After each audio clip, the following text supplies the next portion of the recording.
Coucou les merveilles, j'espère que vous avez passé de bonnes fêtes. Je vous présente aujourd'hui un tarot The Wandering Star de Kat Pierce. Alors il est en anglais, mais si vous n'êtes pas hyper à l'aise avec l'anglais, ne faites pas comme moi de toute façon parce qu'il va bientôt sortir. En fait, si j'avais su, j'aurais attendu.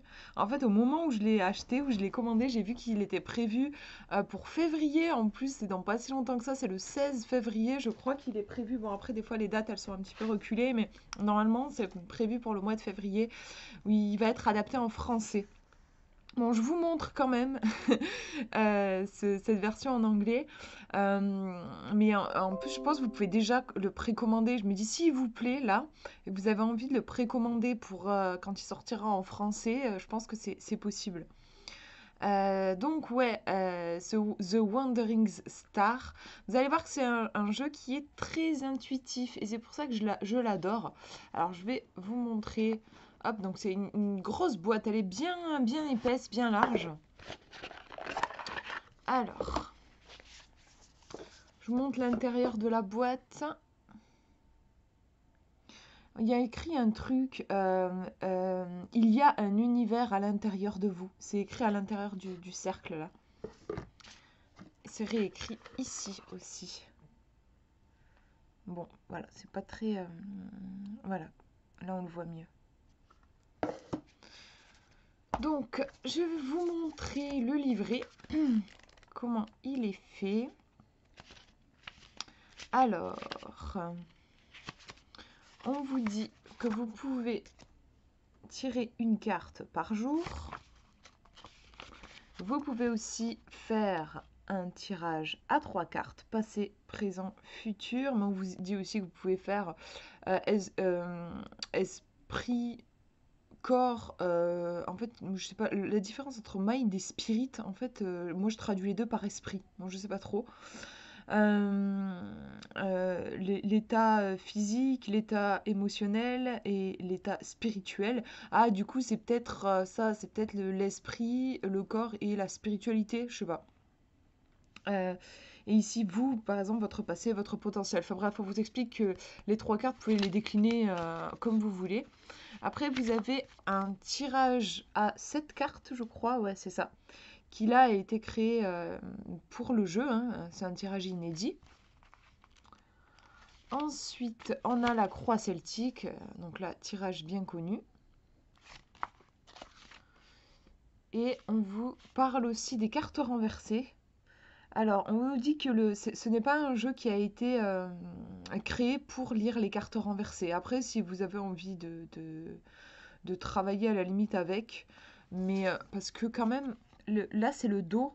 Et comme ça, là, mais il me semble qu'on ne voit pas forcément, en effet, dans quel sens les cartes sont. Donc c'est possible de les utiliser comme ça. En tout cas, dans le livret, vous n'aurez pas l'interprétation de la carte retournée, en fait. Je vais vous montrer justement comment ça se passe. Vous avez une page. Alors, je vais vous faire une mise au point. Voilà. Donc, vous avez une page par carte.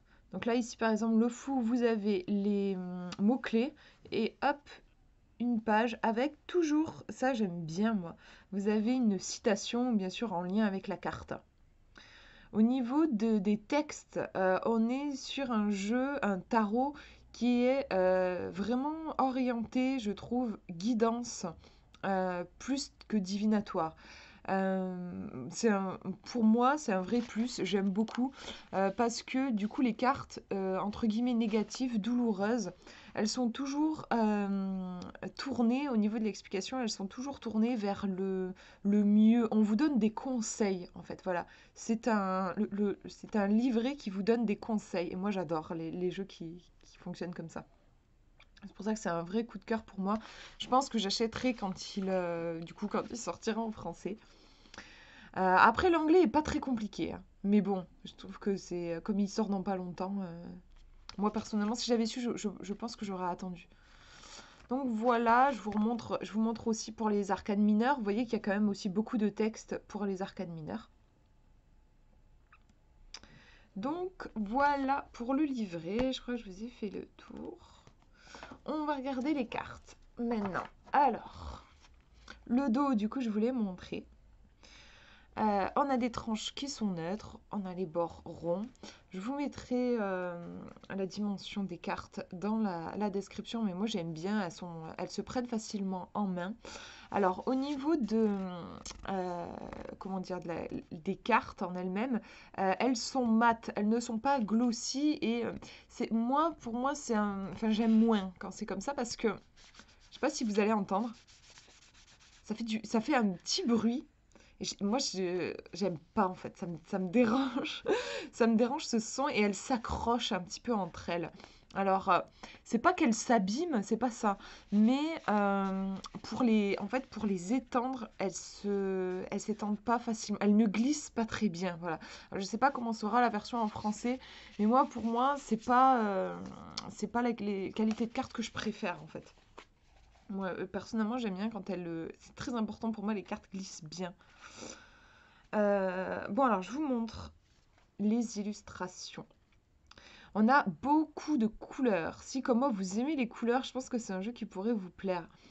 Autre truc très sympa, j'aimerais qu'il y ait plus de jeux dans ce style, c'est que vous avez des mots-clés qui sont directement inscrits dans l'illustration, comme des petits mots magiques.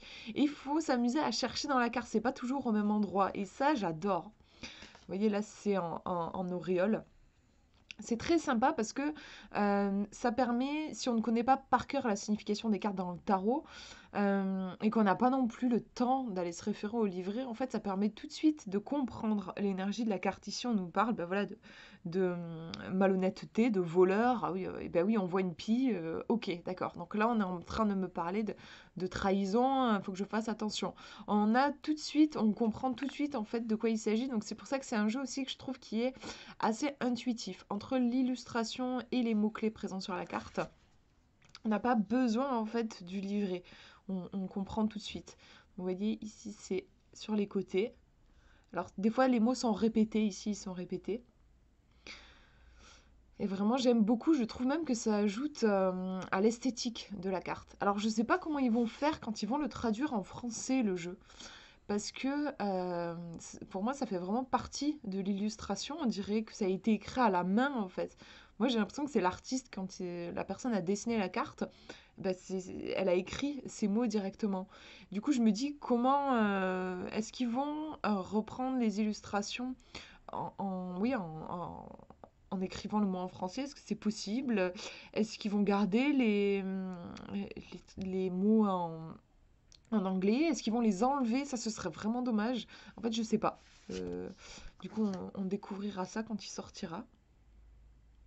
Donc là, le 9 de coupe, on parle d'optimisme, de joie, de grand bonheur.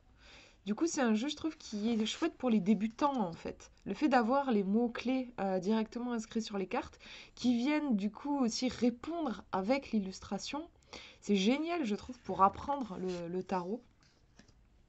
Et les illustrations, ça reste subjectif, mais moi je les trouve superbes, j'adore. Il y a une douceur, je trouve, un mélange entre douceur et intensité. Les couleurs sont très intenses. Regardez la mort, et en même temps quelque chose de, voilà, de très vif, de très vivant, de très pétillant. J'adore. J'aime bien aussi les personnages. Je trouve qu'il y a une douceur au niveau des visages. Les traits sont très doux. Et mon copain me faisait remarquer, c'est vrai, il n'y a pas de doigts en fait, c'est comme s'ils avaient des gants, des petits gants. C'est rigolo. Après, c'est un style, hein, ils ont un côté presque, on dirait des quilles, je trouve, les personnages. Euh, donc c'est un style, après, bon, on adhère ou pas. Moi j'aime beaucoup, mais ça reste un style. Donc là, on est sur le cavalier, cavalier de coupe. Alors, je cherchais les mots, j'aime bien, parce que c'est comme une chasse au trésor. Là, je les voyais pas, on les voit, enfin, ils sont moins évidents, ils sont ici, en fait, là. La fierté, la quête du cavalier de coupe. Le magnifique as d'épée. Ce jaune avec le violet derrière, c'est trop beau. Le 6 de pentacle. Il est vraiment très coloré, c'est un des jeux les plus colorés que j'ai, en fait.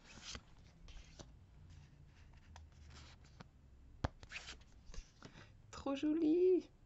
J'aurais bien vu une corne en vrai. Je trouve que ce cheval fait très licorne. J'aurais bien vu une corne. Le 3. Ah, donc là, vous voyez, on ressent, hein, c'est basé donc sur le rider weight, avec ce cœur qui est transpercé par les épées. On ressent tout de suite la difficulté, et puis on a les mots-clés qui viennent rajouter, confirmer ce que nous dit déjà le dessin. La reine d'épée. Et celle-ci, elle me touche, cette carte-là, le 9 d'épée. Je trouve que c'est une carte qui transcrit bien, selon moi, l'hypersensibilité, en fait. Ce côté très vulnérable, très... le fait qu'elle soit dans son lit, j'apprécie la façon dont c'est montré. Il y a un côté, j'ai tellement besoin d'être réconfortée. C'est la peur un peu du petit enfant, en fait, je trouve, qui s'exprime ici. L'enfant en nous, les frayeurs, quoi, qui s'expriment. La roue de fortune, avec ce serpent et les 4 éléments. Le 4 de bâton. Le jugement, j'aime beaucoup aussi comment il est représenté avec les ailes de papillon. C'est une carte que j'ai eu beaucoup de mal à la comprendre en fait dans le tarot. Et souvent, oui, j'ai des difficultés, même encore. Enfin, quand je la tire, j'ai du mal. Et là, j'adore comment le fait qu'il y ait les ailes de papillon. Parce qu'en fait, le mot jugement, jusqu'ici, ça avait tendance à me bloquer. C'est un mot que je trouve dur, rude.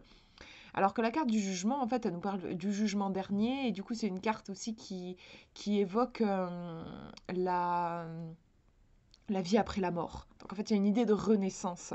Il y a quelque chose, on atteint un certain point, et il y a quelque chose de nouveau qui va arriver. Et donc là, on est complètement là-dedans avec les ailes du papillon qui incarnent justement cette renaissance. Hop, l'as de coupe. Très très joli aussi. Alors la mer étoile, c'est une carte qui a été rajoutée, je crois, ou alors elle remplace un arcane majeur. Il me semble qu'elle a été rajoutée. Vous voyez qu'ici on a un yes. Cette carte vraiment va représenter le oui. Et vous avez aussi une carte qui représente le non dans le jeu. Ça aussi, je trouve ça très sympa que l'auteur ait pensé à ça. Le chariot. La lune. Le 2 de coupe, on ressent bien cette complémentarité, je trouve. Le 5 de coupe. L'empereur, magnifique aussi. Loi et ordre.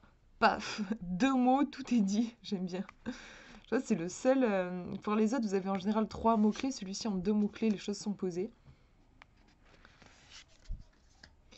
La grande prêtresse. La grande. Oui, c'est ça. L'ermite.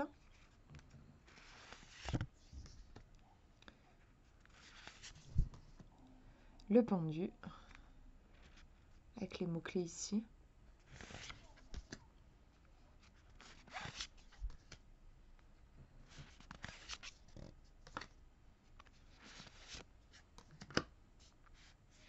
La justice.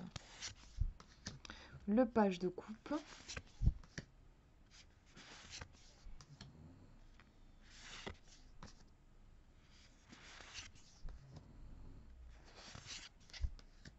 J'aime beaucoup celle-ci. Je sais pas, j'adore les couleurs. Je la trouve très belle en fait. Qui nous parle de compétition. Alors voilà, la carte non. Je vous disais qu'on avait une carte oui, et là vous avez une carte non. Qui, là aussi, le créateur, c'est pas une carte qui est dans les arcanes majeures, donc je crois que c'est une carte qui a été rajoutée, il me semble. Ou alors elle remplace un arcane majeur, mais il me semble qu'elle a été rajoutée. Donc c'est sympa, si vous avez envie, vous pouvez vous amuser à utiliser, sélectionner consciemment ces 2 cartes, oui et non, et faire un tirage avec pour voir si vous avez envie d'avoir une réponse qui atteint un oui ou un non. La force, très très belle.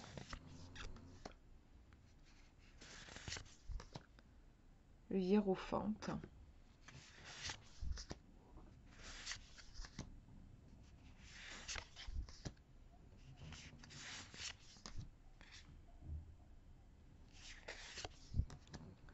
le roi de coupe.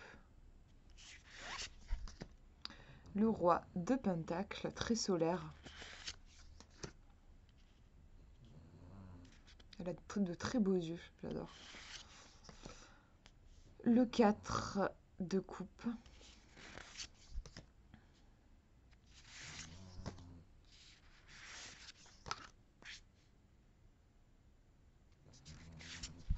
Hop, je retourne avec le roi de bâton.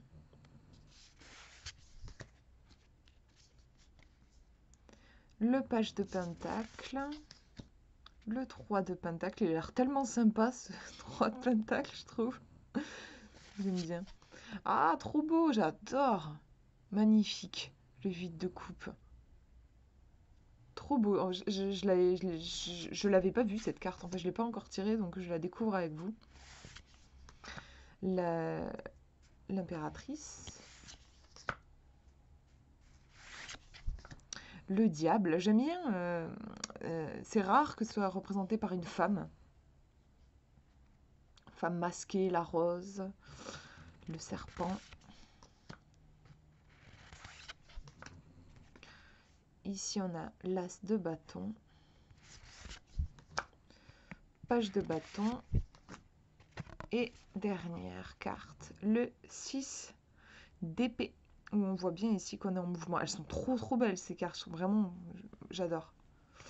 Voilà pour cette petite présentation. J'espère que ça vous aura inspiré. Je vous fais de gros bisous. Prenez bien soin de vous.